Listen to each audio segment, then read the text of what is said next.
6 major concealed carry law changes are rolling out this year, and at least 3 of them could turn your legal carry into a federal crime overnight. If you carry a firearm and you don't know what's coming, you're walking into a minefield blindfolded. Before I break these down one by one, do me a quick favor. Hit that subscribe button right now. Here's why.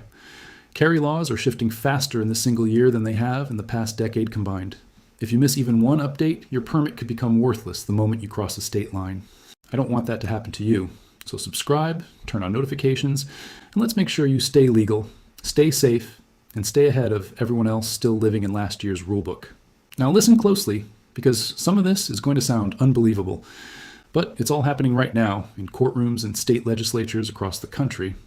And the crazy part is, most concealed carry holders won't hear about these changes until they're standing in front of a judge trying to explain why they didn't know. That's not going to be you, not after today. Let me start with the first big change, and this one is already causing chaos. Reciprocity agreements between states are being rewritten. Reciprocity just means that one state honors another state's concealed carry permit. For years, you could carry a permit from, say, Florida or Utah and travel through dozens of states legally. But here's what just happened. Several states have started pulling out of reciprocity agreements or adding new conditions that most carriers have no idea about. Some states now require you to be a resident of the state that issued your permit. Others are refusing to recognize permits that didn't require a live fire training component. A few have added age restrictions that didn't exist before.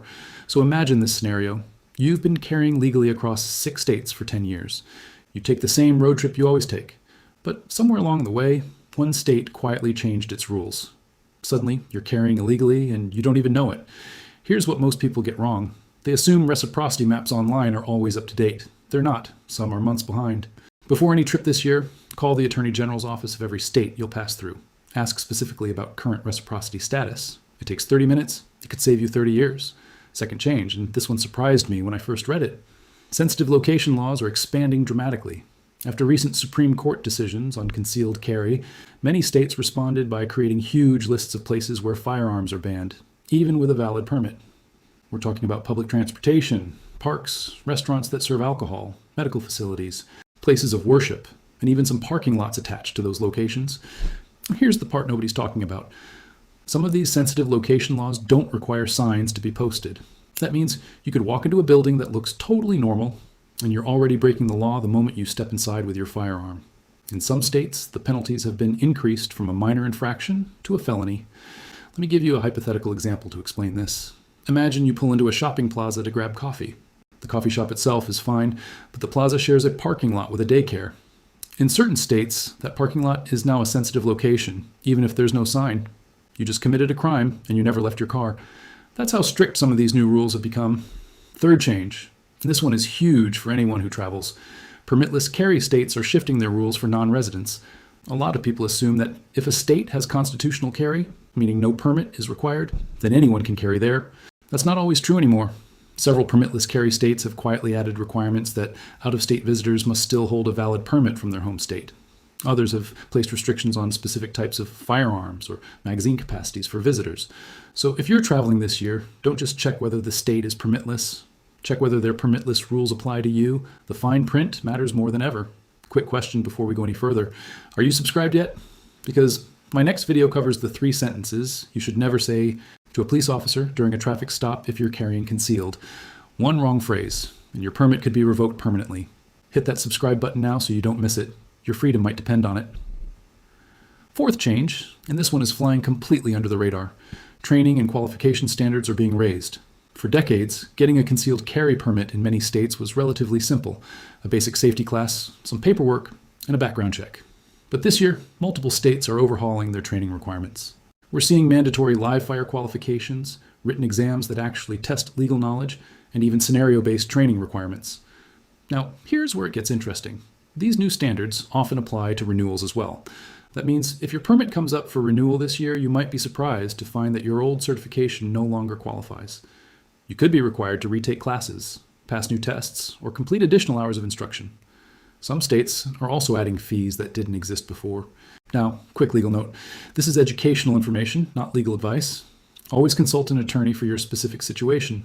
Laws vary state by state and change constantly. What I'm sharing is meant to make you aware, not to replace a real conversation with a qualified lawyer in your jurisdiction. But back to the training changes. Here's what most concealed carriers are missing. Some states are grandfathering in old permit holders, while others are not. Don't assume you're covered because you've had a permit for 20 years. Check your renewal notice carefully. Read every line. And if you see any mention of new training requirements, schedule that class immediately.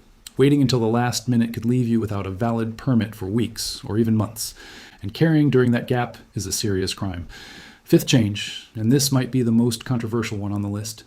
Red flag laws are being expanded in ways that directly affect concealed carry holders. Red flag laws, also called extreme risk protection orders, allow courts to temporarily remove firearms from people deemed a risk to themselves or others. That sounds reasonable on the surface. But here's the problem. The standards for who can file these complaints and what counts as evidence are getting looser in many states. In some jurisdictions, a single family member, a coworker, a neighbor, or even a former romantic partner can file a complaint. And in certain cases, the firearms can be seized before you even get a chance to defend yourself in court. For concealed carry holders, this is especially dangerous. A red flag order doesn't just affect your home firearms. It can suspend your permit, flag you in the federal background check system, and follow you for years. Here's what you need to know. Document your mental health. Keep records of any medications. If you're ever involved in a heated argument, don't post about it on social media. Be careful about what you say to doctors about firearms, because in some states, that information can be used against you. I'm not telling you to hide things. I'm telling you to be aware of how this new legal landscape works. Hey, real quick, over 70% of people watching this right now are not subscribed. Think about that. I'm giving you information that lawyers charge $300 an hour to explain, and most of you haven't clicked one free button. Join the community of smart, informed gun owners who get these updates first. Hit subscribe right now and be part of something that actually protects your rights. Sixth change, and this is the one I want you to pay the most attention to. Federal legislation is being proposed that could standardize, restrict, or completely redefine concealed carry nationwide. There are multiple bills working their way through Congress this year. Some would create a national reciprocity system, which sounds great for carriers.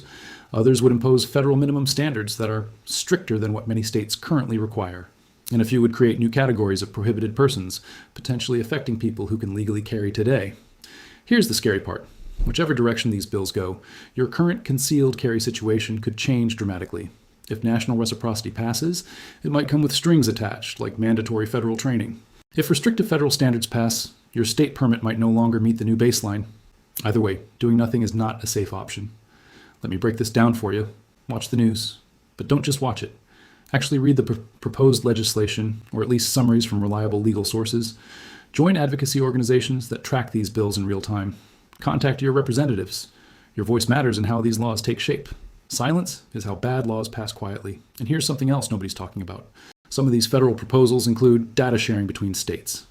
That means your concealed carry information could soon be visible to law enforcement in states that previously had no access to it. A traffic stop in a state that doesn't know you 3,000 miles from home could suddenly know everything about your permit history. Whether that's good or bad depends on your perspective. But you need to know it's coming. This is not stuff you can afford to learn about after the fact. Every single one of these changes could be fully enforced before you even hear about them on the evening news. Subscribe right now. The next video I'm releasing walks through the exact checklist every concealed carrier needs to complete before these laws take full effect. You don't want to miss it, because once these changes hit, it's too late to prepare. So let's bring this home. 6 major changes are reshaping concealed carry this year. Reciprocity agreements are being rewritten. Sensitive locations are expanding.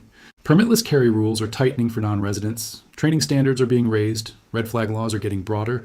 And federal legislation could change everything overnight. Staying informed is no longer optional. It's the price of carrying responsibly in a world where the rules keep shifting under your feet. Remember, this video is educational content only, not legal advice. Every state has its own rules, and your situation is unique. Always consult a qualified attorney before making decisions about your permit or your firearms. But now you know what to watch for. Now you know what questions to ask. And that knowledge is exactly what keeps you free, legal, and ready. Stay safe, stay sharp, and I'll see you in the next video.